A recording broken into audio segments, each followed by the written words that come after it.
Saludamos a todos los varones íntegros y a las personas que nos siguen por el canal de YouTube en @varones íntegros. Hoy continuamos con la segunda parte del Evangelio de Lucas 3, capítulo 3, que lo presenta Manuel Zárate. Adelante, Pastor Manuel. Bueno, buenas tardes, buenas noches, buenos días para los que están de pronto en España y en otras partes también sintonizándose. Bueno, continuamos con el análisis de más que de un capítulo, de una vida. En la Biblia hay personas que llegan al escenario de esta gran obra que Dios es quien escribe, de este gran guión de la historia. La historia humana es la historia de Dios realmente desarrollándose en nuestro contexto humano. Es el interactuar de Dios con nosotros, con su creación. Y en ese guión hay personas que aparecen y aparecen momentáneamente. Y es posible, como el espacio que se les asigna es pequeño, pensar que su influencia fue pequeña. Y es por eso que tenemos que parar un momento y meternos muy a fondo a la vida de Juan el Bautista, como lo presenta el Evangelio de Lucas, escrito por Lucas, como les dije la vez pasada, pues uno de los hombres también más influyentes del Nuevo Testamento, porque Lucas no solo escribió este Evangelio basado en lo que él conocía personalmente a Mateo, a Marcos, los otros escritores, Juan, pero también porque Lucas, siendo doctor, siendo científico, siendo erudito, tenía una preocupación de dejarnos a nosotros algo que nos ayudara a entender qué es lo que había pasado realmente. Y eso es lo que él dice desde el capítulo 1 en Lucas, que el deseo era poner de una manera eh, contundente, ¿no? Con hechos verídicos lo que había pasado. Entonces, ¿qué vamos a hacer ahora? Vamos a hacer un pequeño recuento del capítulo, porque después de terminar el capítulo 3 nos vamos a tener que salir un poco de Lucas e ir a complementar con Juan, con el Evangelio de Juan y una parte del Evangelio de Mateo. ¿Cómo funcionan los evangelios? Hay gente que me ha dicho, bueno, pero si tú vas a un evangelio dice una cosa, otro evangelio dice otra cosa, y la mejor manera de ilustrarlo es esta. Haz de cuenta que en una calle rodeada de edificios altos hay un accidente, varios coches se chocan y la policía quiere saber qué pasó y tú estabas en la azotea de uno de los edificios. Otra persona estaba al frente en la calle donde pasó. Alguien más estaba en un quinto piso del otro edificio al frente. Si tú tomas las tres versiones o cuatro versiones, van a ver cosas que parecen contradictorias, pero son complementarias, simplemente que se están viendo desde un ángulo diferente. Los evangelios son así. Nos dan diferentes ángulos del mismo hecho. Tenemos que tomarlos y ponerlos juntos para que se complementen. Entonces, Lucas se complementa con Mateo, se complementa con Juan, se complementa con Marcos. Por eso vamos a irnos ahorita un poco a Marcos perdón, a Juan y a Mateo para complementar la segunda parte. Entonces, primero vamos a hacer un recuento rápido de qué pasó el miércoles pasado, el martes pasado, perdón, cuando expuse la primera parte del capítulo 3 de Lucas. Entonces, voy a leerlo de una manera rápida, resaltar los puntos importantes para ayudarnos a entender lo que viene ahora. ¿Listos? Entonces, empieza así ese capítulo 3 de Lucas. Dice, en el año 15 del reinado de Tiberio César, Poncio Pilato gobernaba la provincia de Judea. Herodes era tetrarca en Galilea, su hermano Felipe en Iturea y Tracónite, y Lisanias en Abilene. El sumo sacerdocio lo ejercían Anás y Caifás. En aquel entonces la palabra de Dios llegó a Juan, hijo de Zacarías, en el desierto. Juan recorría toda la región del Jordán predicando el bautismo de arrepentimiento para el perdón de pecados. Así está escrito en el libro del profeta Isaías. Voz de uno que grita en el desierto. Preparen el camino para el Señor. Háganle sendas derechas. Se levantarán todos los valles y se allanarán todas las montañas y colinas. Los caminos torcidos se enderezarán y las sendas escabrosas queden llanas. Y toda humanidad verá la salvación de Dios. Muchos acudían a Juan para que los bautizara. Camada de víboras, decía a los fariseos y saduceos. ¿Quién les advirtió que huyeran del castigo que se acerca? Produzcan fruto que demuestren arrepentimiento. Y no se pongan a decir, tenemos a Abraham por padre, porque les digo que aún en estas piedras Dios es capaz de darles hijos a Abraham. Es más, el hacha ya está puesta a la raíz de los árboles y todo árbol que no produzca buen fruto será cortado y arrojado al fuego. Entonces, ¿qué debemos hacer? Preguntaba la gente. El que tiene dos camisas debe compartir con el que no tiene ninguna, contestó Juan. Y el que tiene comida debe hacer lo mismo. Llegaron también unos recaudadores de impuestos para que los bautizara. Maestro, ¿qué debemos hacer nosotros? Preguntaron. No cobren más de lo debido, respondió. ¿Y nosotros qué debemos hacer? Preguntaron unos soldados. Y él les dijo, no extorsionen a nadie ni hagan denuncias falsas, más bien confórmense con lo que les pagan. La gente estaba a la expectativa y todos se preguntaban si acaso Juan sería el Cristo. Yo los bautizo a ustedes con agua, respondió Juan a todos, pero está por llegar uno más poderoso que yo, a quien ni siquiera merezco desatarle la correa de sus sandalias. Él los bautizará con el Espíritu Santo y con fuego. Tiene el aventador en la mano para limpiar su era y recoger el trigo en su granero. La paja, en cambio, la quemará con fuego que nunca se apagará. Y con muchas otras palabras exhortaba Juan a la gente y les anunciaba las buenas noticias. Pero cuando reprendió al tetrarca Herodes por el asunto de su cuñada Herodías y por todas las otras maldades que había cometido, Herodes llegó hasta el colmo de encerrar a Juan en la cárcel. Un día en que todos acudían a Juan para que los bautizara, Jesús fue bautizado también. Y mientras oraba, se abrió el cielo y el Espíritu Santo bajó sobre él en forma de paloma. Entonces se oyó una voz desde el cielo que decía, este es mi Hijo amado, estoy muy complacido con él. Jesús tenía unos 30 años cuando comenzó su ministerio. Era hijo, según se creía, de José.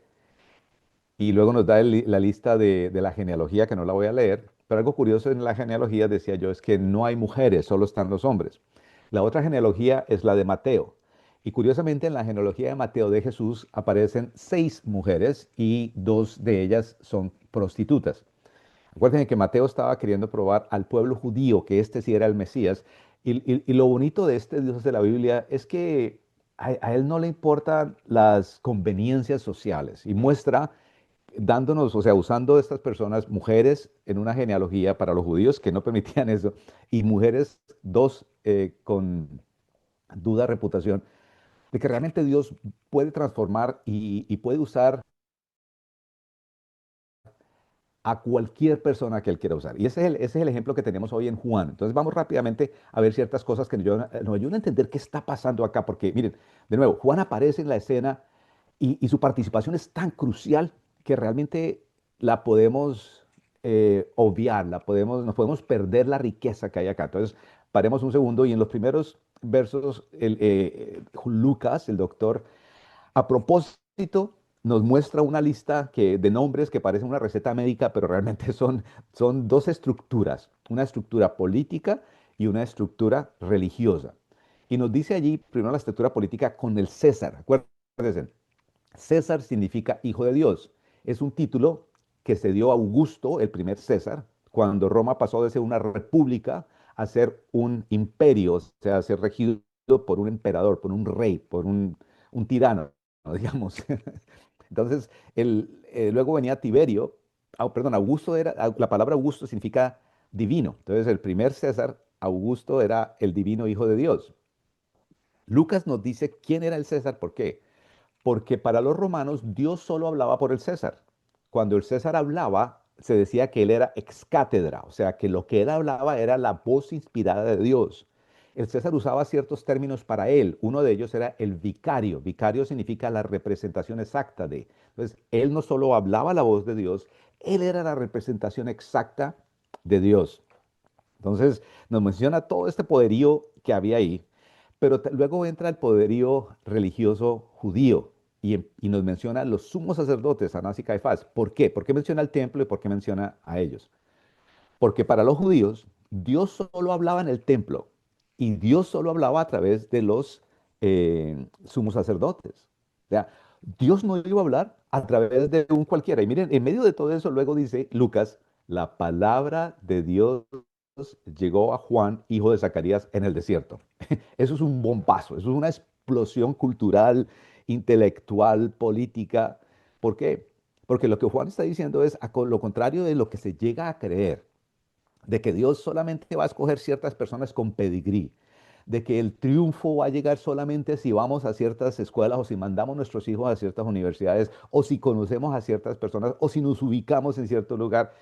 Dios dice, no, Miren, la palabra de Dios llegó no a través del César que decía que era la palabra de Dios, no a través de los sumos sacerdotes, no en el templo, sino llegó a un hombre que se vestía con traje de camellos, que comía solo miel y langostas, que nunca estuvo en ninguna universidad, que no era conocido, que, o sea, que no tenía ninguna posibilidad de triunfo.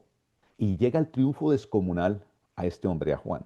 Entonces, de nuevo, la primera lección, como veíamos la vez pasada, es esta, es cómo manejamos ese triunfo, porque en la vida nos llegan esos momentos inesperados donde la cuenta que no pensamos que se iba a dar, se da, la venta que no pensamos que se realizaría, se realiza, te ganas la lotería, no sé, o sea, recibes una herencia, el negocio va bien y te proyectas más de lo que esperabas, o te nombran para algo especial en la empresa o en el gobierno. O sea, de repente tienes poder y reconocimiento.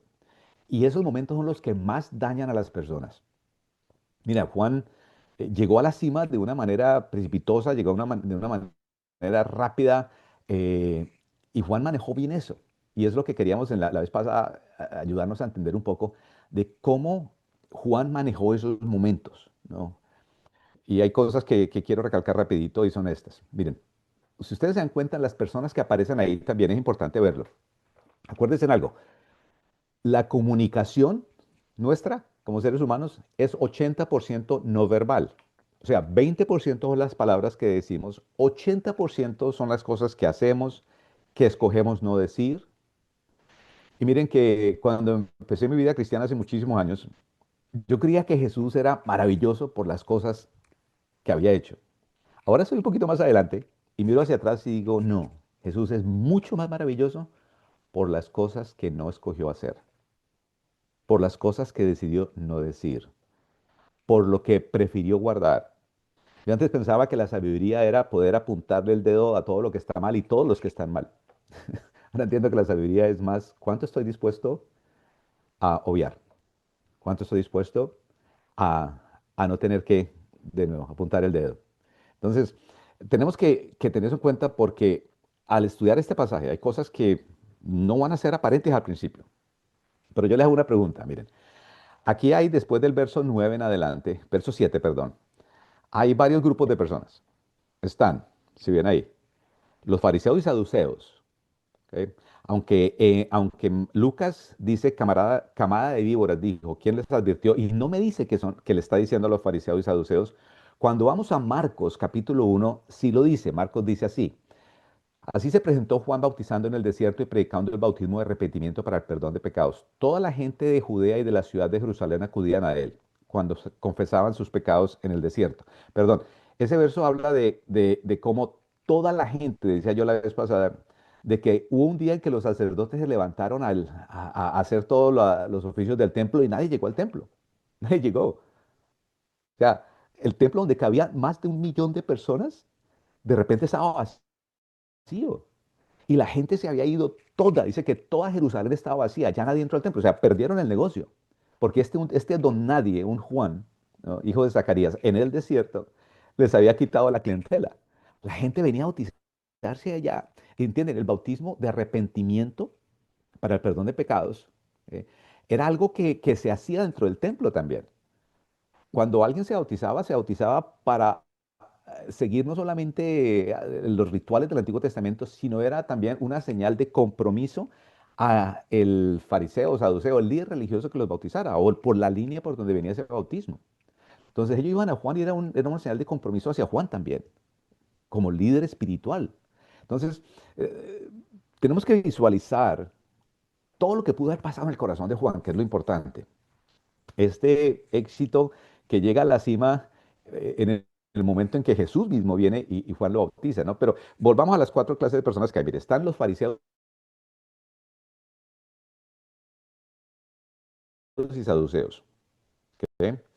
Luego dice el verso 12, religiosos, recaudador de impuestos y luego unos soldados, también, otros grupos. ¿Qué tienen en común? Bueno, todos tienen poder sobre otras personas, ¿cierto? Poder religioso, poder gubernamental, los recaudadores de impuestos y los soldados, ¿no? Entonces, poder público. Miren, lo que quiere, creo, Juan decirnos con esto es que no importa la cantidad de poder que tengas, un poquito de poder es como un veneno, te puede corromper. Yo creo que todos hemos estado ante personas en aeropuertos, ¿no? Que sabemos que están en la parte más baja de su estructura policial, de lo que sea, de inmigración, ¿no? Pero con un poquito de poder, wow, algunos se corrompen completamente. Creo que todos hemos también experimentado el hecho de amigos que antes nos saludaban por nombre, pero de repente tienen cierto poder y suben y ya no se acuerdan de tu nombre. O sea, algo que pasa allí. Pero bueno, Juan llega al momento de la cima del éxito cuando el mismo Mesías viene y se presenta frente a él para que lo bautice. Y Juan es la única persona en la humanidad que llega a estar frente a frente con la Trinidad. Oler la Trinidad, ver la Trinidad, sentir la Trinidad, escuchar la Trinidad. Él está con el Hijo, el Espíritu Santo se siente frente a él sobre el Hijo y el Padre habla. Y lo que yo les decía, acuérdense, que, y Juan dice inmediatamente, Jesús tenía 30 años. ¿Por qué? Porque a los 13 años del niño judío, del varón, el papá, en la presentación pública, el papá hacía una fiesta, la gente venía y el papá se paraba detrás del niño, el niño sentado en una silla, lo iban a bendecir y el papá lo agarraba de los hombres y le decía a la gente, este es mi hijo amado en quien tengo toda mi complacencia. Jesús escucha eso de su padre, no a los 13, sino a los 30. La expectativa de vida en aquel tiempo era los 43, 45 años, entonces Jesús en años de hoy día tendría unos 60 años. Más o menos. O sea, estaba entrando en la tercera etapa ya, tercer tercio de su vida. Entonces, lo que Lucas nos quiere decir, dándonos el ejemplo de Juan, y ahora Jesús a los 30 recibiendo esto, es que el Dios que seguimos es un Dios que no se guía por las normas humanas de cómo tiene que seguir la vida, porque algunos pensamos, bueno, yo ya no tengo tiempo, yo he cometido muchos errores, a mí se me han pasado las oportunidades. No, no, no, no, no. Este Dios puede bendecirte. Hay un pasaje de la Biblia, creo que está en Mateo 20, donde Jesús habla de un dueño de una viña que contrató a algunas personas a las 7 de la mañana, otros a las 9, otros a las 3, y al final del día otros a las 5. Señor, imposible, nosotros estamos desde las 7, este llegó a las 5, trabajó una hora y nos pagas a todos igual. Jesús dice, yo no soy injusto, yo arreglé contigo un precio. El de las 5, yo quiero dar lo mismo. O sea, Dios puede bendecirte a las 5 de la tarde de tu vida, como puede bendecir a otros a las 7 de la mañana de su vida. Él tiene ese poder y él se reserva ese derecho. Entonces, llegamos al final del capítulo. ¿Qué? ¿Cómo manejó Juan el éxito? Porque lo que queremos hacer hoy es ver cómo se maneja no solo el éxito, sino también el fracaso y la confusión. Juan experimentó los tres. Son tres momentos de la vida de todo ser humano. Todos vamos a experimentar triunfo de diferente manera. Todos vamos a tener fracasos, retrocesos, y todos vamos a tener esos momentos de confusión, con muchas preguntas. ¿Ok? Primero, ¿cómo manejó el éxito? Miren, Juan vivió con lo que llamo convicción sobre conveniencia. O sea, hubiera sido muy fácil, Juan, llegar y decir, bueno, todo el mundo está viniendo a mí, tengo el poder, ¿por qué no construyo mi propio templo ahora? ¿Por qué no me lanzo a la política? Tengo todos los votos. Juan no hizo eso. Él no comprometió su mensaje. Él siguió a los líderes religiosos, les habló fuerte, como Jesús lo hizo también. Eh, pero mire que él no les habló así de fuerte a los soldados ni a los cobradores de impuestos. Les dijo, miren, hagan esto. Y les dijo que tenían que hacer, pero no fue tan rudo como lo fue con los líderes religiosos. Juan no se dejó corromper por la fama y la posibilidad del dinero.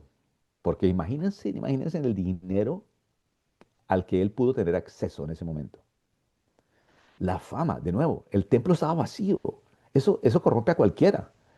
¿Cómo es que la gente ahora toda viene a mí? O sea, tiene su aparición en el medio tiempo del Super Bowl, más o menos. O sea, tienes millones y millones de personas observándote y alabándote. Entonces, Juan no cambió. Él siguió vistiéndose como estaba vistiendo porque él entendía cuál era su propósito para estar en la tierra. Él tenía un mensaje que dar y su mensaje iba de acuerdo a quién él era y por eso se seguía vistiendo igual. Ahora, no hay nada malo con que se hubiera vestido como se vistió José, quien vivió en palacio, o como David, o como Moisés cuando está. O sea, en la Biblia hay algunos que fueron llamados a ser reyes, por ello se vestían como reyes. Pero Juan fue llamado a ser ese hombre que grita, que prepara el camino del Mesías en el desierto. Él tenía un mensaje que dar y un papel que cumplir. Por eso es muy importante entender cuál es tu papel en la tierra. O sea, ¿qué quiere Dios de ti? ¿Para qué te puso Dios acá?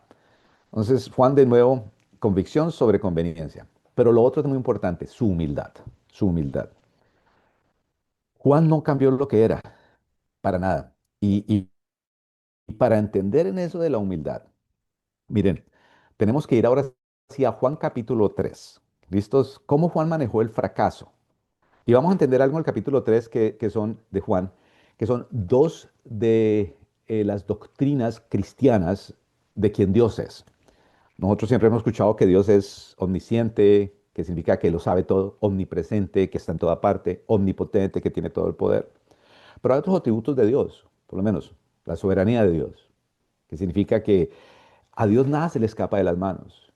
O sea, que Dios no ha perdido control, que Dios está involucrado y como tiene todo poder y todo conocimiento, las decisiones que toma, lo que permite que ocurra, todo siempre va a ser el mejor escenario posible desde la perspectiva de un Dios que es todo amor, que tiene mi interés en mente primero que todo.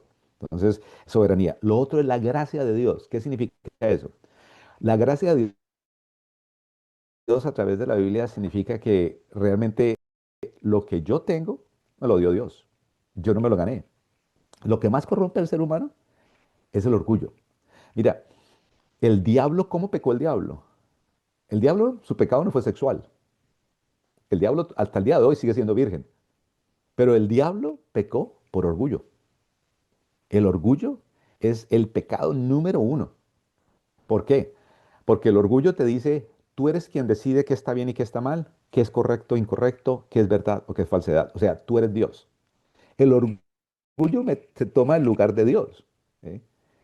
Y por eso la gracia de Dios es un antídoto contra ese orgullo, porque te dice, no, no, no, espérate, eso no, esa venta no la hiciste tú, esa venta la hice yo, sino que te quise usar a ti. En el mundo del liderazgo hay algo que se llama el liderazgo a nivel 5. Y básicamente, cuando habla de líderes de nivel 5 son líderes que tienen, miren, dice, es una combinación de habilidad laboral y de humildad personal. O sea, son muy buenos en lo que hacen, pero su humildad personal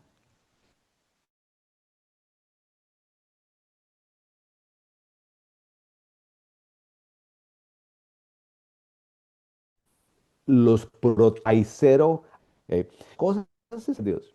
Cuando salgan mal, ¿qué hice yo mal? O sea, y esto es lo que vemos en la vida de Juan. Mira, leamos capítulo 3 de Juan, el verso 22 en adelante, porque este es otro momento de la vida de Juan el Bautista que Lucas no nos da y que es importante colocarlo allí para complementar. Juan capítulo 3, versos 22 en adelante dice así. Después de esto fue Jesús con sus discípulos a la región de Judea. O sea, Jesús ya estaba creciendo en su ministerio, ya tenía seguidores, lo bautiza y después del bautismo y después de la tentación de Jesús es que empieza su ministerio. O sea, esto pasó meses después. Allí pasó algún tiempo con ellos y bautizaba a la gente. O sea, Jesús y sus discípulos estaban bautizando. También Juan estaba bautizando en Enón, cerca de Salín, porque allí había mucha agua. O sea, ya no estaba en el Jordán. Así que la gente iba a ir para ser bautizada. Esto sucedió antes de que encarcelaran a Juan. Se entabló entonces una discusión entre los discípulos de Juan y un judío en torno de los ritos de purificación. Aquellos fueron a ver a Juan y le dijeron, Rabí, fíjate, el que estaba contigo al otro lado del Jordán y de quien tú diste testimonio, ahora está bautizando y todos acuden a él. Para un segundo. La multitud ya no está yendo donde Juan. Juan está con un puñado de personas. O sea, antes se levantaba a las 4 de la mañana para empezar a bautizar y a las 12 de la noche todavía estaba con el agua a la cintura bautizando gente. Juan comía dentro del río. O sea, no había tiempo de parar. La multitud, cientos de miles venían cada día para ser bautizados por Juan. Ahora ya no tiene nadie. Y los discípulos le dicen, maestro, al que tú ayudaste, al que tú bautizaste, o sea, al que tú proyectaste, al que tú pusiste al frente, al que le diste tu bendición, al que le diste tu espaldarazo, al que le ayudaste a crear la empresa, ¿no? El que le enseñaste a vender, ahora se llevó toda la clientela. Todos están yendo a él, todos. O sea, de nuevo, esas palabras llegan a tu vida y a la mía también, pero en diferentes maneras, ¿no? Te pueden decir, jefe, ¿se acuerda del director de ventas que usted contrató y lo entrenó? ¿Se acuerda? Se acabó de ir y se llevó toda la clientela. O, amor, lo siento, pero me enamoré de alguien más. Quiero el divorcio. O, pastor, la nueva mega iglesia se está llevando a todo el mundo. Los diezmos han bajado a un 10% nomás. O sea, son esos momentos de, ya la vida no me está sonriendo. Entonces, Lucas capítulo 3 nos presenta a Juan en el estrellato y nos da la esencia de ese hombre humilde. Ahorita vamos a ver por qué. Mateo capítulo 11.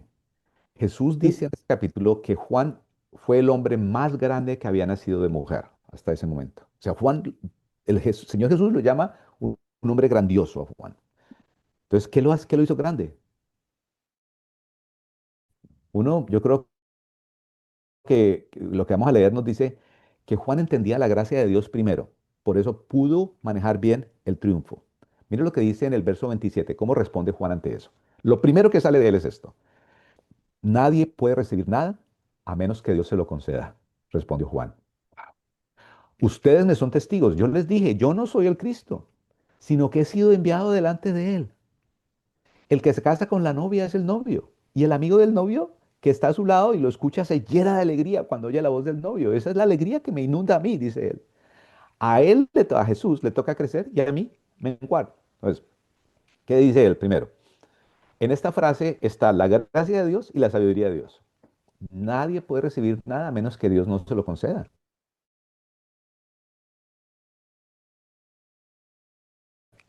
Juan había recibido un éxito descomunal, pero Dios se lo dio. Dios se lo dio. O sea, eso es muy, muy importante en nosotros rescatarlo de nuevo. Porque miren, no sé si ustedes se dan cuenta, pero vivimos en un mundo en que desde la perspectiva de liderazgo político, de liderazgo religioso, lamentablemente veo que lo que se aplaude son los líderes narcisistas. Quedémonos un momento en la parte religiosa. No hace falta ver mucho, pero si tú chequeas algunos de los más reconocidos, hay un aura de prepotencia, de, de poder, de control, de manipulación. Y la Biblia le dice que en los últimos tiempos iba a ocurrir todo eso, ¿cierto? Pero curiosamente, cuando Cristo entra a una vida, lo que Él hace es convertir en esa vida un reflejo de Él. La función primaria del Espíritu Santo es convertirme a mí en Jesucristo, o sea, en alguien como Jesús, ¿cierto? Lo que dice Colosenses capítulo 1, dice que llevar a la estatura del Hijo de Cristo a toda persona. O sea, ese es el objetivo de Dios. Segunda Corintios capítulo quinto, verso 18 creo que es, dice que nosotros, viendo como en un espejo y adorando a Dios, somos convertidos en la imagen de Él. O sea, que en el crecer de nuestra fe en Jesucristo y de seguirlo y de conocerle y de adorarle, la idea es que nos convirtamos más y más como Él. Entonces, entre más Espíritu Santo haya en mí, más me debo parecer a Cristo. El único momento en que Jesús se describió a sí mismo en toda la Biblia fue en Mateo capítulo 11, versos 28 y 29. Él dijo, vengan a mí todos los trabajados y cansados, que yo los haré descansar. Aprendan de mí. Y miren cómo se describió, que soy manso y humilde de corazón. Y hallarán descanso para sus almas. Cuando tú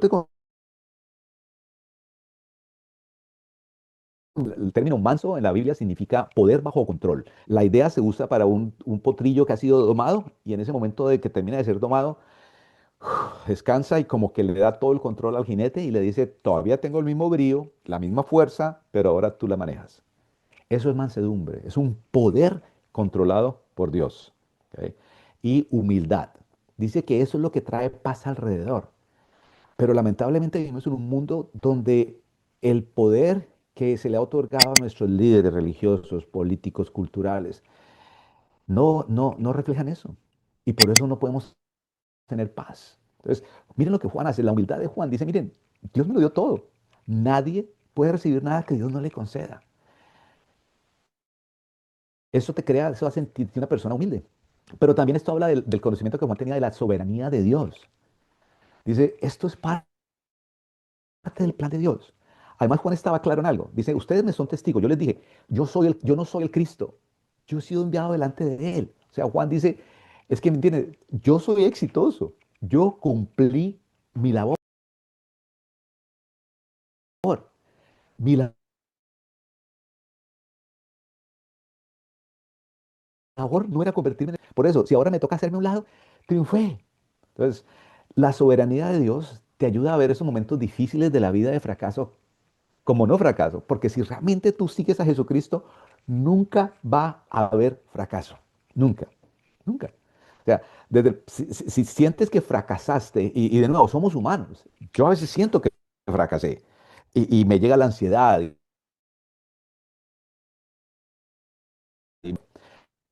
Si diste lo mejor de ti, si asesoraste correctamente, no es un fracaso. Trabajadores que estuvieran contigo puedan decir, uy, qué hombre tan excelente ese. Trabajaría gratis por ese hombre. O sea, una vez, por más de un año, estuve recibiendo ayuda de un psicólogo, muy buen hombre, esto fue en los 90, vivía en California, y él tenía un letrero en la pared de su oficina y yo, sentado donde estaba, lo veía todos los días y hasta ahora yo estaba empezando mi familia y me gustó mucho. El letrero decía, un hombre famoso es aquel a quien su esposa y sus hijos aman y respetan. O era algo así como admiran y respetan. Entonces, tal vez tú digas, no triunfé porque no tuve mucho dinero, no triunfé porque no. No, no, no, no. Redefine el triunfo y verás que nunca hay fracaso.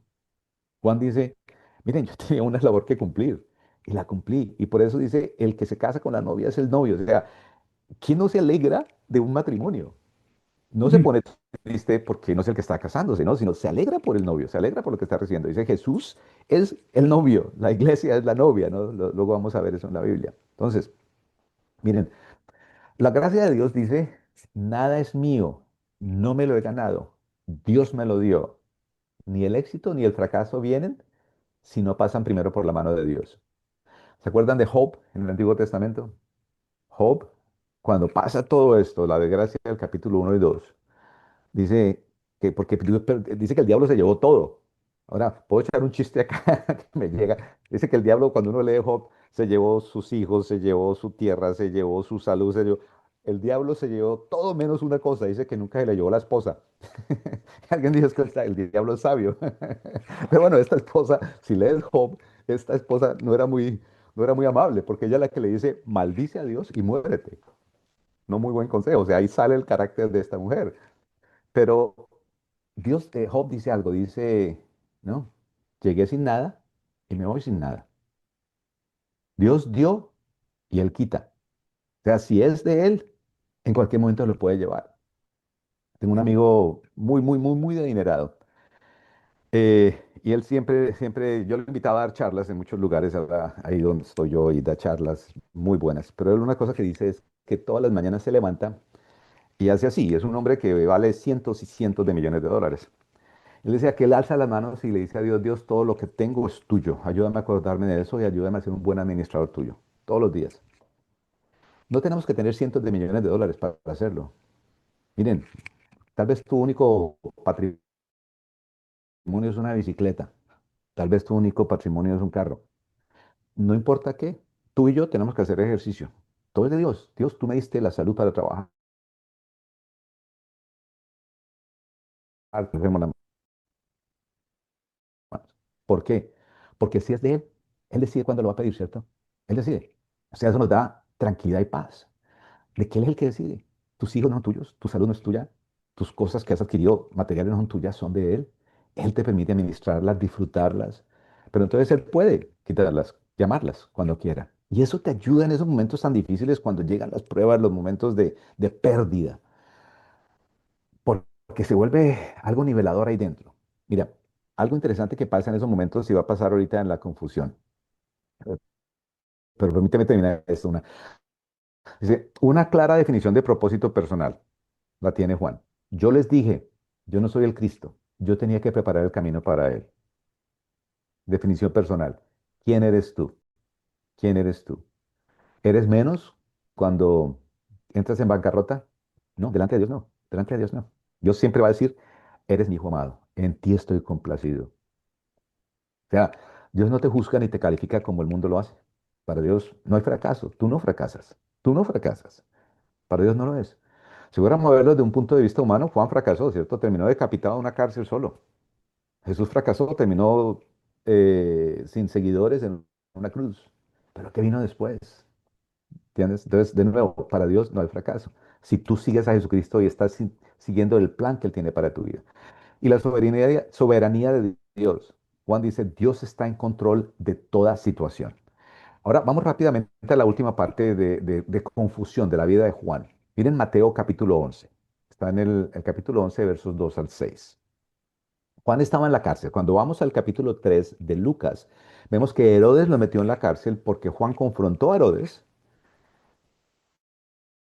porque este Herodes era el hijo de Herodes que construyó el templo, pero este era peor que su papá. Su papá se llamó Herodes el Grande, este Herodes era peor, era más malo. Este mató a una esposa, mató a un hijo, una cuñada para ser la había hecho su esposa. Entonces Juan lo confrontó y metió a Juan en la cárcel. Este Herodes es el que decapita a Juan después. Juan estaba en la cárcel y al enterarse de que Cristo estaba, lo que estaba haciendo Cristo, envió a sus discípulos a que le preguntaran, ¿eres tú el que ha de venir o debemos esperar a otro? Miren, tenemos que parar acá un segundo. Juan dudó, Juan dudó. Juan, si ves capítulo 3 de Lucas, dos veces habló del fuego consumidor, el fuego consumidor, el Jesús que iba a quitar todo árbol con un hacha que no estuviera dando fruto, fuego consumidor. Este Jesús viene y habla de amor. Este Jesús viene y se sienta a comer con los cobradores de impuestos. Este Jesús toca leprosos. Y Juan está confundido. Y ahora ve su vida en la cárcel. Mateo nos dice que Juan ahora estaba en la cárcel, a punto de morir. Él tal vez ya sabe que le quedan, los días están contados. Entonces manda a los discípulos que le quedan a hablar con Jesús y decir, Jesús, ¿será que me equivoqué? Está confundido. Ahora, ¿cuál es la enseñanza para nosotros? Miren, si el heraldo de Dios, el que vio, sintió, olió, tocó, escuchó a la Trinidad, el único ser humano que tuvo ese privilegio, ese placer, si él dudó, ¿por qué nosotros no? Miren, yo he dudado muchísimas veces. Y no digo hace 20 años, puede ser hace días o meses, pero yo he tenido momentos difíciles. Y yo sé que tú también, donde yo digo, Señor, ¿realmente sí valió la pena mi vida seguirte, decir no a muchas cosas por ti? En momentos tan difíciles donde las preguntas te agobian el por qué está pasando esto, por qué pasó esto. Bien, esa pregunta no la hacemos en un cuarto de hospital, cuando vemos a alguien que amamos mucho muriendo. Lo hacemos en una cárcel, lo hacemos o visitando a alguien que amamos en una cárcel, lo hacemos frente a un policía o un abogado. ¿Entiendes? O sea, ¿valió la pena lo que está diciendo Juan?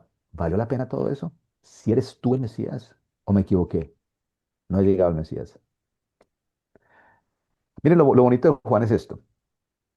No hay nada malo con dudar. El problema es a dónde vamos para la respuesta, ¿verdad? Eh, Porque miren, esos momentos de confusión llegan cuando nuestra mente está bombardeada con preguntas, ¿cierto? En los momentos difíciles de la vida. La pregunta es, ¿por qué? ¿Por qué yo? ¿Por qué ahora? ¿Por qué a mí? ¿Por qué? Pero Dios tal vez no te da respuestas. Juan, Jesús no le dio respuesta. Miren, Jesús respondió. Miren que la pregunta es, ¿eres tú o debo esperar a alguien más? ¿Cómo responde Jesús? Verso 4. Vaya y cuéntenle a Juan lo que ustedes están viendo. Los ciegos ven, los cojos andan, los leprosos son sanados, los sordos oyen, los muertos resucitan y a los pobres se les anuncia las buenas noticias del Evangelio. Dichoso el que no tropieza por causa mía. Mire, es que acá hay todo un programa, una hora en estos dos versos. Jesús no respondió a la pregunta. Y cuando en esos momentos de confusión de nuestra vida, donde nos preguntamos, donde a las 3 de la mañana no nos hemos podido dormir y estamos buscando respuestas, ¿saben? Lo que más nos agobia no es la ausencia de respuestas. Lo que más nos agobia y nos quita el sueño es la abundancia de preguntas. Dios no necesariamente te va a dar respuestas, pero siempre se va a llevar las preguntas. Siempre. Y llega el momento en que las circunstancias no han cambiado para nada en tu vida, ya no te agobian, porque ya diciendo, Dios, ayúdame a entender. Y Dios responde, escoge, o Dios o entender. Y a veces no entendemos, pero como lo hizo Juan el Bautista, vamos a la fuente. La fuente es la palabra de Dios. O sea, la palabra de Dios para nosotros es la Biblia, pero es la palabra de Dios que Dios nos da directamente en una oración, en un canto, en las palabras de alguien más que nos consuela. Es algo que viene de Dios para ti. Es ese rema de Dios. O sea, un mensaje que Dios te va a dar a ti, que te va a ayudar en ese momento. Dice que dichoso el que no tropieza. Esa palabra ahí es escandalizo. ¿Saben? En español es muy cercana, ¿cierto? Escandalizarse. Dice, dichoso el que frente a esos momentos difíciles no tropieza por quien yo soy. ¿Sí ven? Dichoso el que en los momentos difíciles, cuando mucha gente se aleja de Dios, porque la vida no terminó siendo lo que ellos pensaban que iban a ser.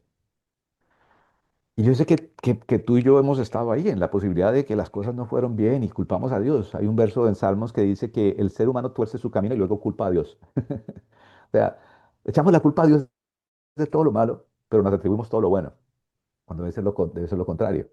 Entonces, vemos cómo termina la vida de Juan el Bautista. Si seguimos leyendo ahí en Mateo, dice que después Herodes hace una fiesta y tiene otros reyes invitados y todo, y la hija de Herodina, la nueva esposa de él, viene y danza, y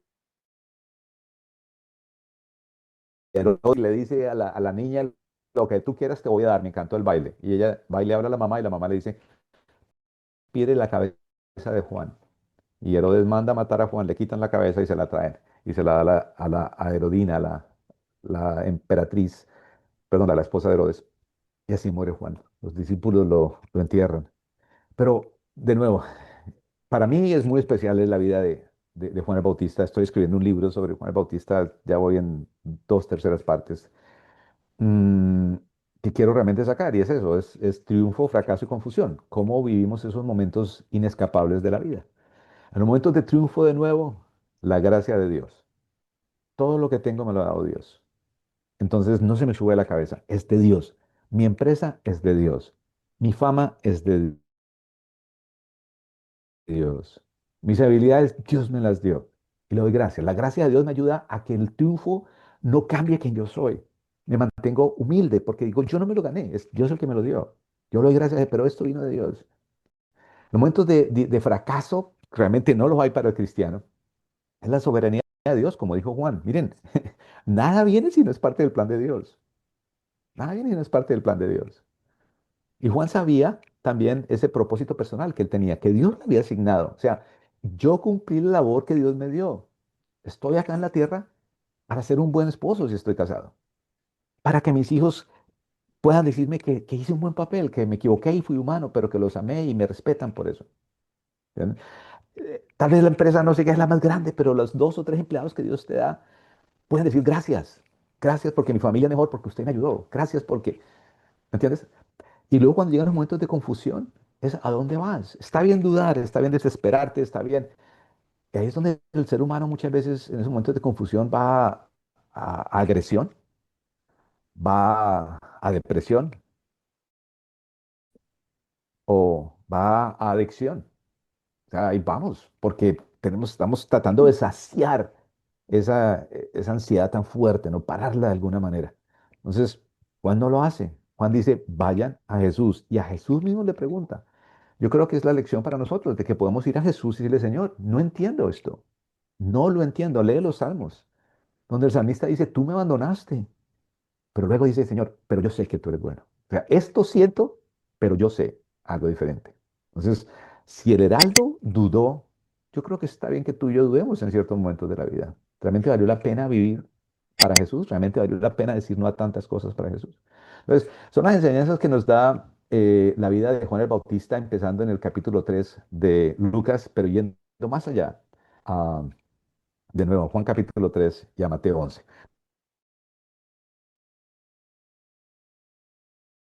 Hasta acá paro para que hagamos preguntas, para que también comentarios. Sé que hay mucho que complementar y siempre la sabiduría colectiva es mucho mejor que la personal. Entonces, acá abro ahora a todos.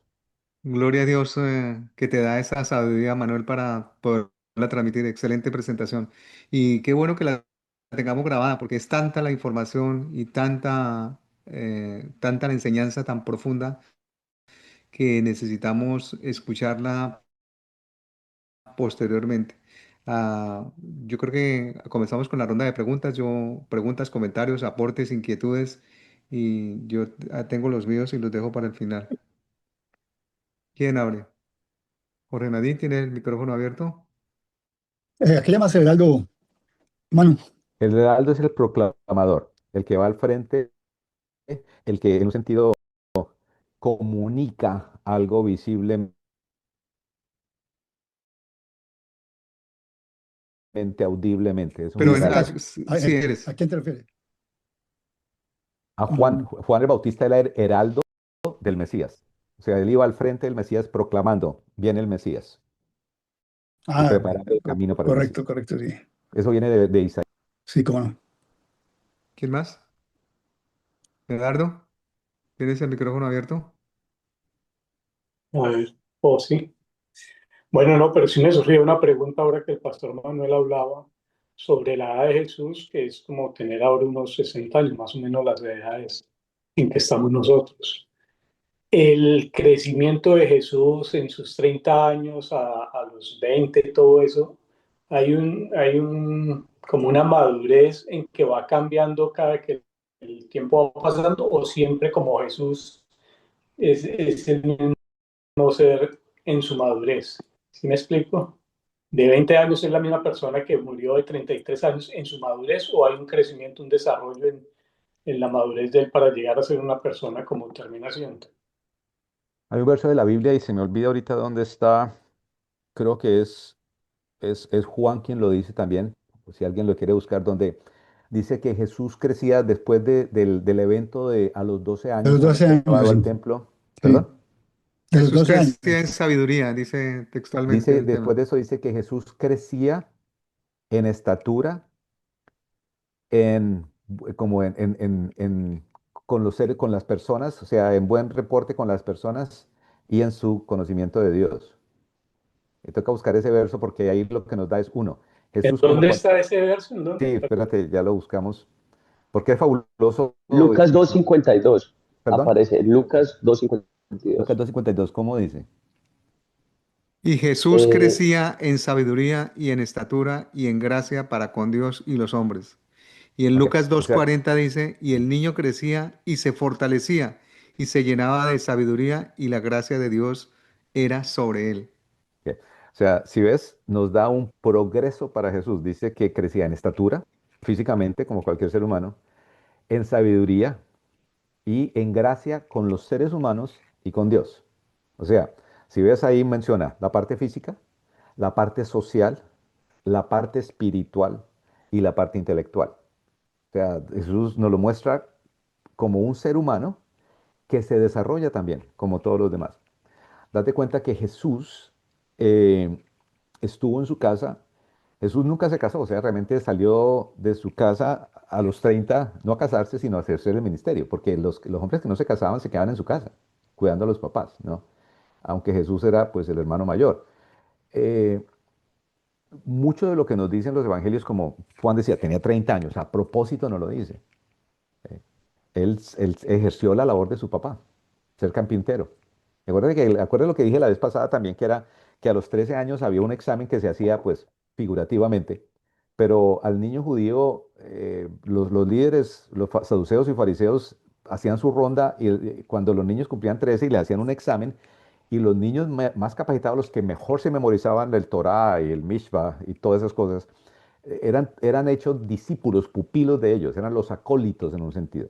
Entonces, ¿se acuerdan que a Pablo lo agarró Gamaliel, que era el principal fariseo que había? Entonces, por eso Pablo se sentía tan poderoso, porque él dijo, a mí me discipuló Gamaliel. Pero a los 13 años, los niños que no sacaban buen puntaje en ese examen, terminaban siendo pescadores, terminaban siendo carpinteros, terminaban siendo pues, las cosas más bajas de la sociedad. Y Jesús a propósito falló el examen porque nadie lo escogió. ¿Eh? Entonces, de nuevo, es lo bonito de nuestro Dios que y a los 30 años, acuérdense que Él es el que luego a los 30 años va y llama a la puerta de Pedro cuando está en su ocupación y dice, Pedro, ven, sígueme, sígueme. O sea, es todo en un sentido, una burla del sistema que dice, si a los 13 no te han escogido, ya no vas a tener una buena vida. Si no pudiste ir a tal universidad, si no tienes tal cosa, no va a tener una buena vida. Y Dios dice no. Entonces, y los 30 digo es porque la expectativa de vida ha cambiado. No, no sé ustedes, pero cuando yo era niño, uno decía un viejito de 50. Y yo por ahí pasé hace rato. ¿Verdad? Yo me acuerdo a los 8 o 10 años, uno decía un viejito de 50. Yo digo, uy, no, yo tengo 60. Diga, espérate, ¿no? Pero hoy en día la edad promedio de emprendedores exitosos, hoy en día es 56 años.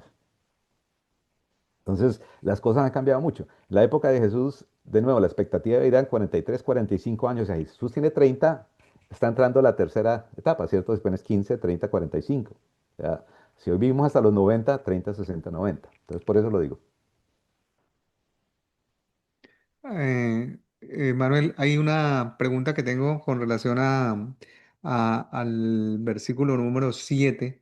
Muchos acudían a Juan para que los bautizara.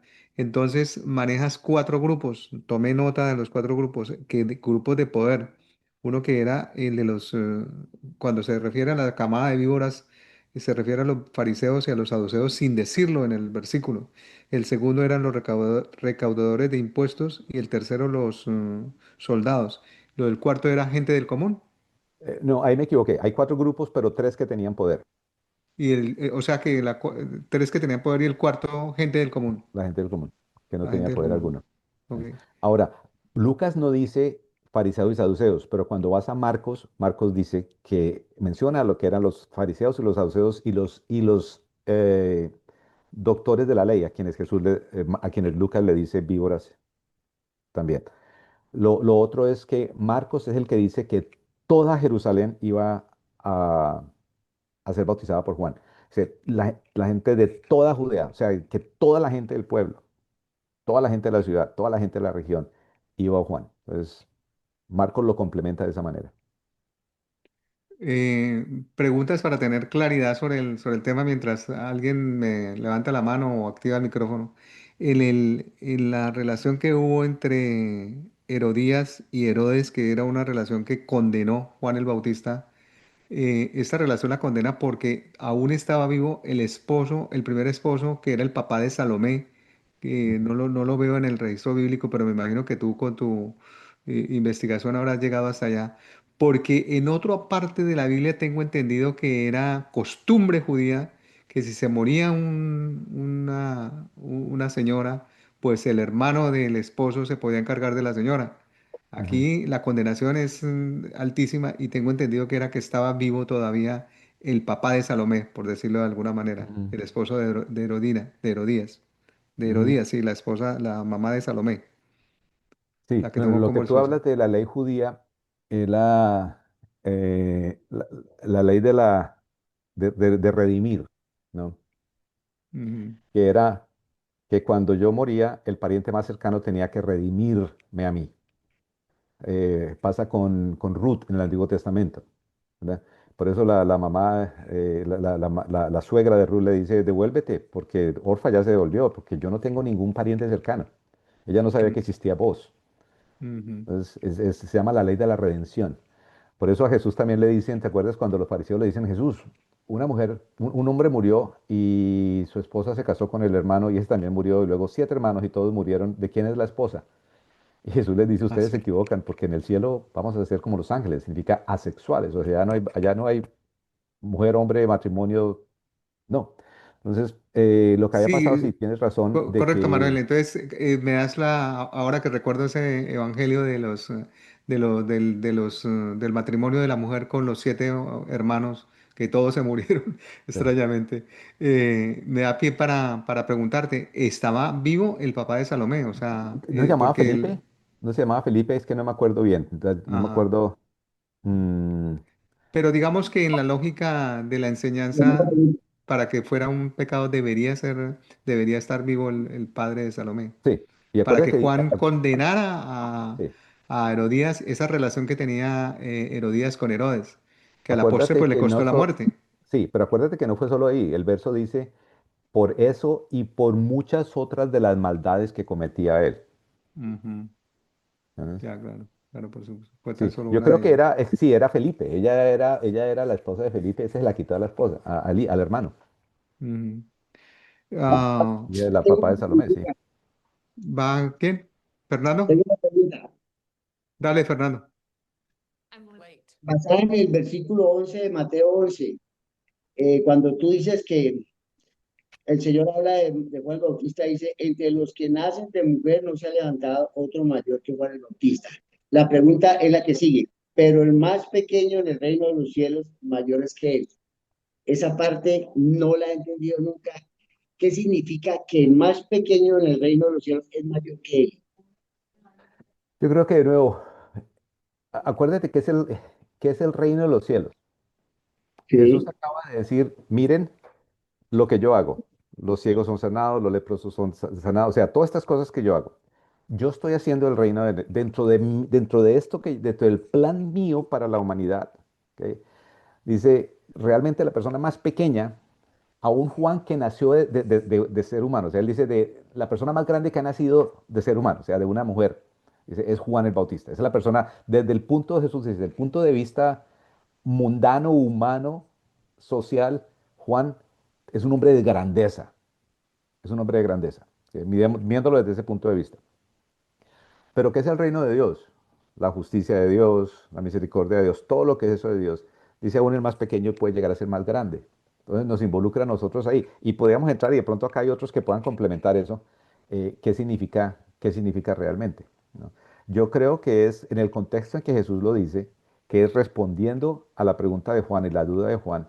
eh, Jesús quiere recordar, ¿no? Que realmente hay dos reinos. Hay el reino humano, el cual tiene un esquema de medidas de todo, de qué es bueno, qué es malo, qué es poder, qué no es poder, quién es famoso, quién no es famoso. Y luego dice, hay otro reino, el que él vino a predicar. ¿Ya? Y básicamente Juan en los dos fue grandioso. En el reino de Dios, porque fue parte del reino de Jesús, de Dios, en la tierra, Juan él llegó a ser muy pequeño, era muy pequeño y llegó a ser muy grande. Desde el punto de vista humano, Juan es el más grande que nació de mujer. y en el reino de los cielos todos somos iguales, ¿Mm? en grandeza delante de Dios. Sí, ya no hay jerarquías para nada. Correcto, Ya no hay correcto. jerarquías para nada. Solo ni siquiera los ángeles. Curiosamente, mira algo. Hay los tres arcángeles no son necesariamente una jerarquía. Son tres líderes asignados por Dios. Pero cuando habla de la maldad de los demonios, sí dice, si hay una jerarquía en los demonios, ¿cierto? Lo que dice Efesios capítulo 6, que nuestra lucha no es contra sangre y carne, sino contra, y da una jerarquía. ¿Se acuerdan? Sí, correcto, pero Manuel, perdóname, también he escuchado eso en la jerarquía divina. Ángeles, ángeles, arcángeles, querubines, serafines. No es eso una categoría, no es eso No, una no, porque jerarquía. los querubines y serafines no son ángeles, o sea, no son como ángeles. Acuérdate que ellos aparecen en figura, bueno, estamos metiendo a escatología, Sí, pero claro. los querubines y los serafines aparecen en momentos de descripción escatológica. No necesariamente son ángeles que toman forma humana, ¿entiendes? Que hacen la labor de Dios en la tierra. Entonces, es otro esquema y es otro tema bien interesante. Porque la palabra hebrea, curiosamente, que usa Génesis capítulo 3 para describir al diablo es la palabra serafín, Mm. para la culebra, la serpiente, es la palabra que se usa en Génesis 6 para serafines. Bueno, por eso no. Fernando, ¿ibas a decir Sí, algo? Fernando, pero Fernando, yo creo que hay que aclarar más esto porque pues yo siento que es grande eso que tú acabas de decir de... Sí, porque mira, cuando uno estudia, sobre todo la parte de los ángeles, cuando el Señor crea al querubín protector, parece que él es el primero, el primogénito de la hermosura y todo. No es que sea más, pero llegó a tener una posición. ¿Y por qué él seduce y se lleva una cantidad de ángeles? Entonces, siempre he pensado, el más pequeño en el reino de los cielos, mayor es que él, porque bueno, ya Juan ya está en el cielo, ya es igual a todos los demás, pero cuando está en la tierra, el Señor dice, es el mayor, pero ahora en el reino todos son iguales. Ah, Sí. pues sí, es lógica la apreciación de Fernando, del pastor Fernando, claro, porque está haciendo la comparación del más pequeño que hay en la jerarquía del cielo con relación a Juan que estaba en la tierra en este momento y que era lo más grande que había producido la tierra, que era Juan el Bautista, que era el heraldo de nuestro Señor Jesucristo, el que lo anunciaba prácticamente. Y acuérdate que para el cristiano, una de las enseñanzas de la Biblia es, como dice al final de Segunda de Corintios, Pablo, dice que le vamos a ver tal y como es, Amén. porque nosotros vamos a ser como Él, Semejante. semejantes a Amén. Él. La palabra semejante es la misma palabra que usa en Colosenses capítulo 3 y en Hebreos capítulo 1, donde dice que es la imagen misma de su sustancia, que Jesús era la sustancia, la imagen misma de la sustancia de Dios. Dice que nosotros vamos a ser como Dios, o sea, que vamos a ser, no sé, unidos con Él para siempre y vamos a ser como Él, lo vamos a ser tal como es y nosotros vamos a ser como Él. O sea, ya se acaba toda jerarquía, hay igualdad. Bueno, quería decir que la semana pasada me dejaste una expectativa que hoy me la completaste, la entregaste con el título de tu libro, Éxito, Fracaso y Confusión. Quedé satisfecho totalmente y auguro que vas a bendecir mucho a través de ese libro. Eh, Dios está en control de todo y la más fuerte que me llevo, para Dios no hay fracaso. Mm. En todos los momentos de la vida nos damos cuenta que cuando nosotros tenemos un ministerio y muchos deciden irse, bueno, Dios toma las decisiones o nos cierra una iglesia o nos lleva a otro lugar. Él es el soberano. Y la frase que diste sobre tu hijo, la guardo. Tú enamórate de mí, que yo me enamoro de él y yo lo transformo a él y yo lo cambio a él. Gracias, Pastor Manuel. Sí, Excelente. es que mira, lo bonito de una relación con Jesús es eso, ¿no? Por mucho tiempo yo le decía al Señor que mi problema es que yo no sabía ser buen padre, yo no sabía ser buen padre. Y Él me dijo, no, no, no, tu problema es que tú no sabes ser buen hijo. Aprende a ser un buen hijo conmigo y vas a ser un excelente padre. Porque entonces empecé a darme cuenta, ok, wow, sí, todos nosotros tenemos nuestras propias heridas en el alma. Las mías me llevaban a sentir que Dios me rechazaba todo el tiempo, que yo tenía que ganarme la aprobación de Dios con mis actos, con lograr cosas, con ser bueno. Y entonces estaba siempre esa carrera desenfrenada de buscar afirmación y aprobación de ese papá, no, por mis propias heridas de la vida, del alma. Entonces lo estaba transmitiendo hacia mis hijos. Ese es donde Dios le cambia a uno esa perspectiva. Ok, Señor, entonces después no. Me dice, encárgate de ganar el corazón de tu hijo para ti, no para mí. Yo me encargo de ganarme el corazón de tu hijo para mí. Entonces cambió Amén. todo, porque ya era menos crítica, más cómo me ama Dios a mí. Porque es que, miren, uno es, yo a veces culpaba a mis hijos de algo y sin darme cuenta, uy, yo también lo hago, ¿verdad? Claro, Yo, ¿quién claro. soy yo para decirle a mi hijo que yo también estoy batallando con eso? Entonces, Él es cambia la perspectiva cuando, ¿no? Y lo curioso es que empiezas a ver más resultados, más cambios en la vida de ellos, ¿no? ¿Quién No, tiene y la más? que el hombre es famoso cuando lo respeta la esposa, los hijos y los nietos. Buenísimo, buenísimo. Un hombre famoso es aquel a quien su esposa e hijos admiran y respetan. Buenísima frase. Tomé nota literal de esa Uf, palabra para, por favor, muy buena, excelente, excelente, excelente. ¿Quién tiene más comentarios o porque tengo otra preguntita? Yo sí tengo varias, pero quiero que participen todos, por supuesto. ¿Alguien más? Doctor Jorge Nayib, ¿ibas a decir algo? Bueno, Alfonsito, está bien. Yo te quiero preguntar a Manu dos cositas, dos preguntas. Una, le entendí mal tal vez que Juan el Bautista fue el único que escuchó cuando el Señor le dijo, este es mi hijo amado y en él me he complacido. Decías tú que fue el único Juan el Bautista porque creo que los apóstoles estaban allí también y escucharon eso. Y la segunda pregunta es, Manu, tú sí sabes tanto, eres catedrático, conoces la escatología, la Biblia por completo. ¿Por qué dudas? Esas son las dos preguntas. La primera, no, acuérdate que los apóstoles no estaban ahí alrededor de Jesús porque Jesús no ha empezado el ministerio todavía. Jesús es bautizado y la Biblia dice que después de ser bautizado es llevado al desierto para ser tentado 40 días. Después de ser tentado es que dice Mateo 4 que empezó a predicar y lo primero que dijo es el reino de los cielos se ha acercado y empieza a predicar y después de eso empieza a reclutar a sus discípulos.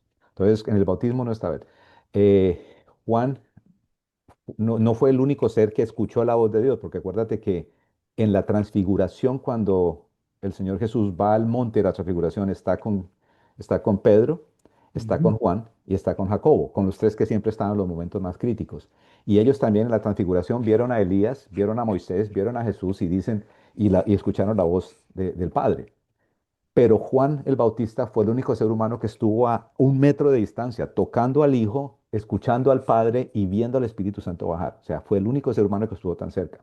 Entonces, Pero allí dice que los apóstoles cayeron los pies en tierra, perdón, cayeron a la tierra, cerraron sus ojos y cuando levantaron la vista solamente vieron a Jesús.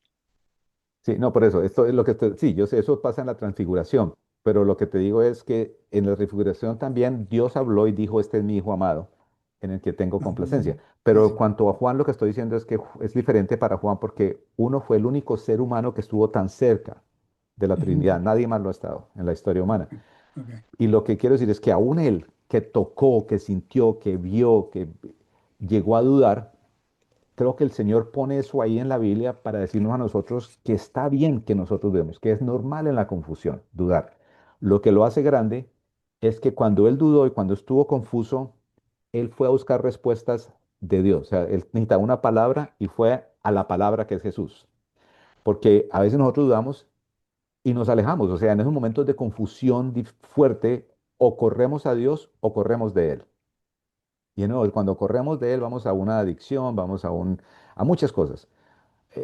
Ahí es donde, miren, ahí es donde también no nos alejamos de Dios, pero dejamos de realmente amar a Dios. Seguimos predicando de Dios sin amar a Dios, Correcto, ¿no? O sea, hay muchas cosas correcto. que el ser humano puede hacer en esos momentos, pero para poder recibir de Dios lo que necesitamos, tenemos que sincerarnos y decir, estoy mal, estoy dudando, yo he estado en esos momentos, aún como predicador, he estado en esos momentos. Y creo que no hay nada malo. Lo malo es a dónde voy con mis quejas, a dónde voy con mis preguntas, ¿no? Si te vas de Dios o recibes a Dios, O corres a Él buscando o respuestas. corres a Él o te corres de Él.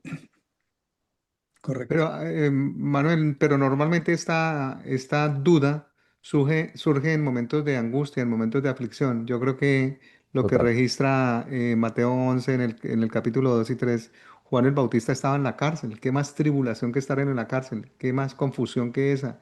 Eso lo llevó a dudar y a decir, espérate un momentico, Señor Jesús, si eres tú o es que tenemos que esperar a otro. ¿Cómo así? Si eres, o sea, yo creo que era razonable la duda, ¿no? Claro. Porque estaba viviendo una tribulación terrible. Estaba preso y todavía no sabía lo que le esperaba. ¿De Sin acuerdo? discípulos, después de que cientos de miles lo seguían, ahora tiene 4 o 5 discípulos, no sé. Está en la cárcel, Claro. o sea, ya no está en el desierto, ya no escucha la voz de Dios, Dios está en silencio, Mm. ¿no? Entonces, imagínate, claro, y llega a dudar y por eso dice, oiga, vayan a ver si era o me Pero equivoqué.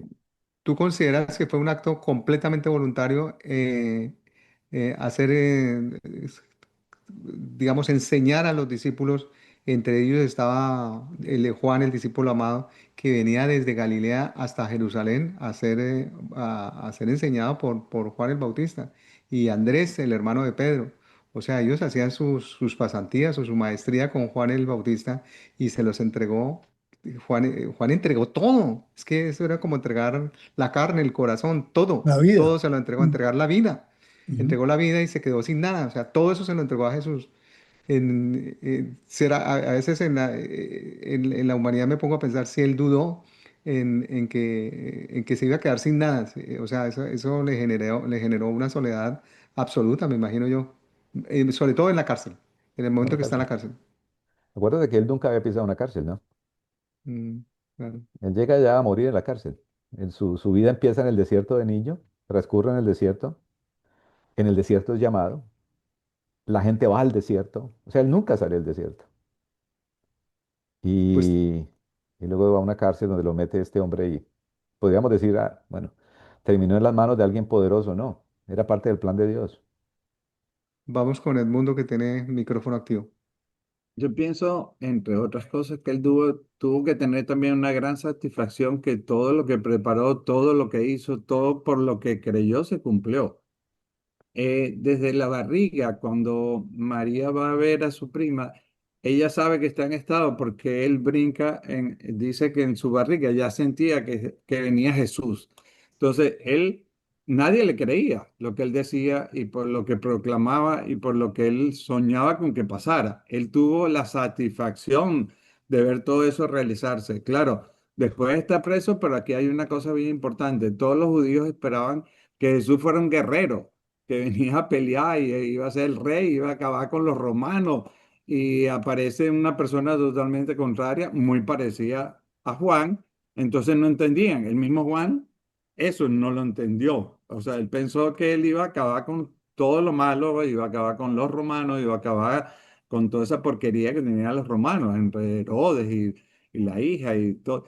Y eso no pasó. Entonces, esa parte yo sí pienso que él dijo, bueno, ¿qué pasó aquí? No, esto no es lo que yo creía, pero sí tuvo una satisfacción enorme de ver esa parte que tú dices, de ver el Espíritu Santo bajar, de él bautizar a Jesús, de que Dios hablara y él estar ahí, pues era, mira, yo tenía razón de que estar aquí bautizando a toda la gente y preparando el camino para Jesús, para el Mesías.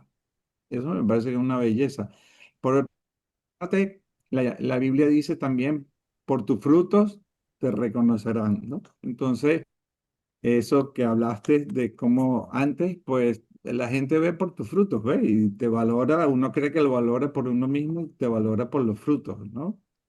Dice, mira, si tiene esta familia, tiene estos hijos, ha logrado todas estas cosas, es porque actúa bien, o sea, está bien encaminado hacia la vida cristiana y eso produce frutos buenos y eso se nota. Esa es la parte que uno debiera demostrar, es cómo tú demuestras el Cristo que hay en ti a través de lo que tú haces, no de lo que tú dices, ¿no? Sí, de quién eres, ¿no? Porque si te pones a ver, digamos, la vida de Juan, pues Juan nunca se casó.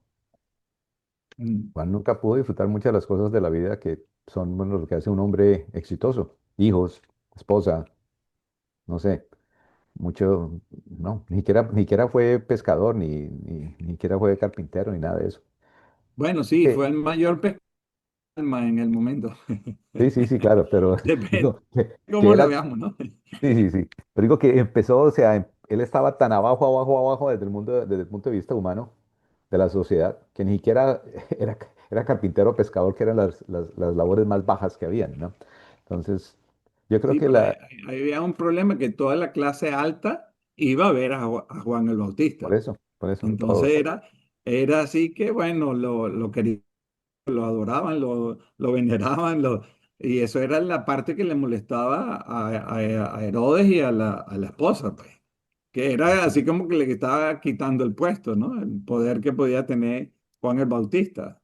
Eso total. también ahí, porque ellos sí veían la parte natural, dicen, mira, tanta fama, la iglesia vacía y toda la gente allá con Juan el Bautista, ¿no? Oye, nos está cerruchando el negocio aquí. Por eso Jesús lo llama grande, ¿no? Porque realmente dicen que nada corrompe más que el poder, y el Eso es poder verdad. absoluto corrompe absolutamente. Y date cuenta que generalmente pasa en las empresas, en los negocios, en los países, donde sea. Es, es un poquito de poder. Sentimos que entre más control tengamos, más manejemos y controlemos cada cosa, mejor nos va a ir. Y es totalmente contrario a lo que enseña la Biblia, ¿no? Por eso, de nuevo, ese concepto de humildad es tan importante. Es muy importante. Manuel, en el versículo que presentaste hoy de Mateo 11:6 y dichoso aquel que no encuentre en mí motivo de tropiezo, ¿no te parece que pareciera a primera vista que hay una contradicción con una de las bienaventuranzas que están precisamente en Mateo 5:11, que dice, bienaventurados sois cuando por mi causa os vituperen y os persigan y digan toda clase de mal contra vosotros mintiendo? O sea, Ujú. en el que leíste hoy, dice pues que no hay, que dice, dichoso aquel que no encuentra en mí motivo de tropiezo, y en el otro dice que bienaventurado aquel que es perseguido. Es, Pareciera una contradicción. pareciera, pero no lo es porque en Mateo Jesús usa una palabra que es la palabra escandalizo en griego, que no se escandaliza de seguirme. O sea, el escandalizarse es sentirse abrumado y sentirse intelectualmente choqueado en un sentido por algo que espera de mí. O sea, todos sabemos que es escandalizarse de algo, ¿no? Sentirse, esto no está bien. O sea, y ahí Jesús dice, al seguirme tú a mí, bienaventurado eres cuando no encuentras tropiezo, o sea, cuando no te escandalizas por poner tu fe en mí. Lo que habla Mateo es diferente porque acuérdate que llega, es la octava bienaventuranza. Y la aventuranza son un proceso que va de una a la próxima. Y la última es que lo que Jesús está diciendo. Acuérdate que Jesús empezó hablando de las bienaventuranzas sobre el reino. Dice el reino de Dios. Y él empezó a hablar sobre el reino. Y ellos, los discípulos, piensan, bueno, a ver, ¿cómo va a ser este el reino? Y Jesús, las bienaventuranzas son como ¿cómo se llama? La constitución del La nuevo reino, Constitución, la sí. constitución del nuevo reino.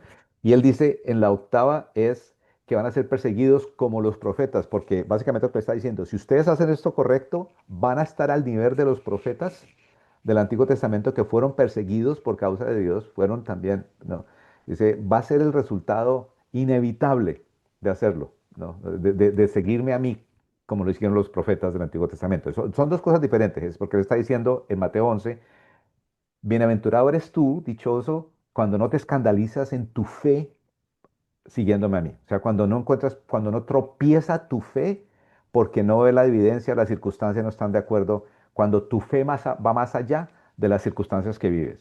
Eres bienaventurado delante de mí. Lo otro es, bienaventurado eres cuando te persigan porque estás haciendo lo correcto. Básicamente, sí, son dos cosas diferentes. Uno es Sí, yo sí, caminando hacia Jesús, otro lo que me pasa, lo que los seres humanos pueden hacerme porque yo camino hacia Jesús. ya, comprendo. ¿Quién más? ¿Juan Barberi?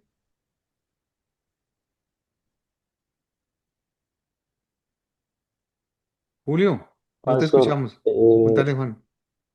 ok, Pastor Manuel, pues nada, simplemente darte gracias por esas dos oportunidades tan maravillosas que nos diste de aprender de Lucas. Y hay una parte que me quedo y es que siempre me ha gustado en Juan 3:30, creo que lo mencionaste, que Juan el Bautista dice, pero es necesario que tú crezcas para que yo mengue. Entonces muchas veces nosotros, o cuando uno le predica a personas del mundo, le dicen, no, es que cuando yo esté bien, voy a la iglesia, cuando yo esté preparado, yo voy a Cristo. Y están errados porque es Él el que nos cambia. Es Él el que debe crecer en nosotros para que nosotros menguemos. Entonces, Pastor, muchas gracias. De verdad, gracias por tu exposición. Fernando, ¿qué más? Julio. ¿Qué hubo? Julito, hola. No, aquí concentrado escuchando este tema tan espectacular que da el pastor Manuel. Es imposible no decirle pastor Manuel. De verdad que queda uno pues como muy confrontado y me encantó pues cómo haces tú el paralelo de la vida de Juan con todos los diferentes procesos en los que nosotros nos podemos ver enfrentados y acabe lo más pronto posible ese libro para podernoslo leer. Sí, ya voy. Va a estar espectacular. Eh, Me gustó mucho, me sentí pues motivado donde dice lo del quinto nivel de un líder, que tiene que tener, recuérdame ahí, Manuel, Sí, el escritor de eso se llama Jim Collins. Él Jim escribió un Collins, que libro, son los sí, 5 niveles. exacto, pero él escribió primero Good to Great, de lo bueno a lo mejor. Luego, él hace muchos estudios de liderazgo. Jim Collins es uno de los muy, muy buenos en ese sentido. Y él sacó los 5 niveles de liderazgo, ¿no? Y el liderazgo nivel 5 es eso. Es la persona, dice, los líderes de nivel 5 son los Sí. líderes que tienen una mezcla de habilidad laboral impresionante. Son muy buenos en lo que hacen, pero una humildad personal. Y esas dos juntas les permiten lograr mucho sin que los corrompa, sin que los dañe. Ese es el nivel 5. Ese es el nivel 5. Sí. Ok. Eso me llamó mucho la atención. Sí, sí los he leído, los tenía, pero no los tenía muy claros y eso me hace pues como regresar a estudiar eso porque definitivamente hay una responsabilidad muy grande sobre mi cabeza. No puedo perder ese concepto. No, espectacular. Muchísimas gracias. Bueno, vamos cerrando entonces. ¿Alguien más? Solo recordarnos que lo que vemos en la palabra de Dios es un estándar al que le apuntamos. Es una vara de medidas. Y porque lo que no queremos que ocurra es que el diablo tome ventaja de nosotros, decir, uy, no, ahorita estoy acá. No, sigamos, subamos, bajemos, porque la vida cristiana realmente no es una línea ascendiente así ininterrumpida. Es un subir y bajar, subir y bajar, ¿no? Pero la idea es que mirando hacia atrás vemos, ok, estoy progresando. Y en los momentos, y no midamos nuestra vida en los momentos bajos, porque podríamos verla, no podemos medir la vida de Juan en el momento de confusión. No podemos medir la vida de Juan en el momento de que, oiga, ya nadie viene a él. Tenemos que medirla de cómo manejó todos esos momentos. ¿Ven? Entonces yo creo que es para animarnos de que el enemigo no tome ventaja de los momentos difíciles que pasamos, porque no, nadie puede medir mi vida y definirme en los momentos en que yo me defino incorrectamente o el mundo me define incorrectamente. Manuel, el libro se va a llamar Triunfo, Fracaso y Confusión. Sí, ¿Ese va a ya, ser el título? sí, estoy trabajando. Y oren por eso, ustedes lo que está pasando en Cuba. Es que tenía varios libros represados. Yo había escrito un libro, lo saqué en inglés ahorita, lo estamos pasando ahí de inglés y español. Y el segundo es el que estoy terminando de Triunfo, Fracaso y Confusión. Y hay una persona en Cuba Cuba es uno de los lugares donde se traducen muchos libros y también se editan los libros, ¿no? Los dejan listos para publicación. Y ahorita con 1 hora de luz al día, esos pobres están sin poder hacer mucho. Entonces, no, envié una plantica pequeña, voy a hablar otra, para que, de esas que llaman EcoFlow. Difícil de conseguirlas porque todo el mundo las está mandando para Cuba ahorita, para que puedan cargarlas y así poder seguir trabajando, ¿no? Y, Wow. y oramos para que devuelvan la luz o para que se acabe ese régimen lo más pronto posible ah, Exacto. Por eso, por ahora mandamos las plantas para que puedan seguir trabajando y ok.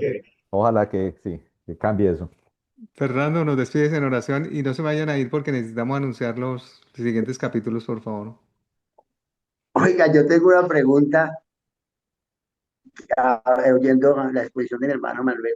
O sea que los colombianos tenemos que pensar que de pronto Dios no nos va a quitar a un Petro, a un Cepeda, Está, porque imagínate que las cosas vienen peor, hermano. O sea que si viste que Herodes manda a matar a Juan y sigue ese imperio por mucho tiempo y muere Jesús. O sea, la pregunta que yo me hago es seria, profunda. ¿Será que los cristianos, los colombianos vamos a, porque todos queremos que salga Petro y Cepeda, pero ¿será la voluntad de ellos?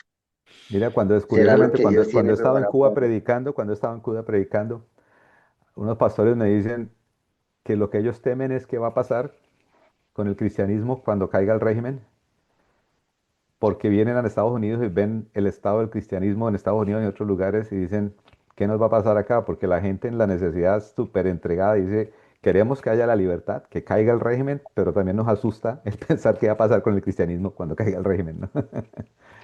Las Porque dos. en los países donde están atacados los cristianos es donde más avivamiento y donde más está floreciendo. Ok, bueno, era eso nomás. Vamos a orar. Y Colombia no es la excepción, hermano. O sea, el movimiento cristiano que hoy hay en Colombia es impresionante. Claro, claro, Ujú, porque sí. y hemos en estos últimos 4 años de gobierno del señor Petro, la gente, los cristianos hemos crecido en la fe y en el compromiso en la oración impresionante. Y pasó en Venezuela, y pasa en Venezuela también. O sea, Ujú. uno ve las noticias nomás, pero a nivel espiritual el crecimiento es muy fuerte. Los dolores de parto. Bueno, Dale, Fernando. Padre, te damos gracias, te bendecimos, ha sido una noche maravillosa. Tengo una petición, Señor, que nuestro hermano Manuel, el pastor Manuel, pueda llevar una reunión donde cada uno preguntemos y con toda sabiduría que tú les has dado, pasemos una noche maravillosa de preguntas y respuestas de este siervo tuyo, porque le has dado tanto conocimiento, Señor, y tanta humildad para entregarnos su palabra que nos dejaste felices, extasiados de saber todo ese conocimiento que tú has colocado a nuestro hermano hoy. Por todo ese aprendizaje, estamos a los pies de Jesús, el excelente Maestro, Espíritu Santo. Síguenos llevando en ese conocimiento pleno y utiliza hombres como nuestro hermano Manuel y como todos los que estamos aquí, deseosos de conocerte más profundamente. Gracias, Señor. Llévanos a nuestros hogares con tu bendición y nuestros hogares para que tengamos, como dices en tu palabra, tengamos contentamiento al corazón de nuestro Padre Celestial. Gracias, Señor. Amén. Que tengan una Amén. feliz noche, mis amados. Amén. Mil Bueno, gracias, Dios los bendiga a todos.